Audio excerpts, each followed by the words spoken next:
Hi hello అందరికీ నమస్తే. నేను మీ రీక్రియేట్ విశ్వ. సో ఈరోజు మన వరల్డ్ లార్జెస్ట్ ఫిల్మ్ స్టూడియోస్కి వచ్చేసింది. దీనికి గిన్నీస్ వరల్డ్ రికార్డ్ కూడా ఉంది. అదేనండి రామోజీ ఫిల్మ్ సిటీ. సో మన హైదరాబాద్ నుంచి రామోజీ ఫిల్మ్ సిటీకి 35 కిలోమీటర్లు అండి, 1:45 జర్నీ పడుతుంది. సో మనం ఇక్కడికి ఎందుకు వచ్చాం అంటే 2005 రిలీజ్ అయిన చంద్రముఖి మూవీ మీ అందరికి గుర్తుంది కదండి. జనాలు ఎంత భయపెట్టిందో రజనీకాంత్ జ్యోతికి యాడ్ చేసింది. అక్కడికి వచ్చేసామండి మనం. అది చంద్రముఖి హౌస్, వెంకటాపురం రాజ్మహల్ చూడండి అసలు ఎంత పెద్దదిగా ఉందో. చూడడానికి పగలు చూడడానికి ఇలా అనిపిస్తే మన రాత్రులు ఇంకెంత భయంకరంగా ఉంటుంది.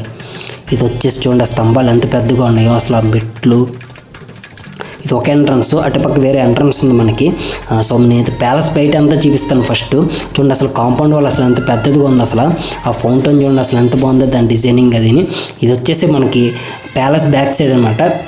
మొత్తం ground floor, first floor, second floor, మొత్తం 3 ఫ్లోర్స్ ఉన్నాయి.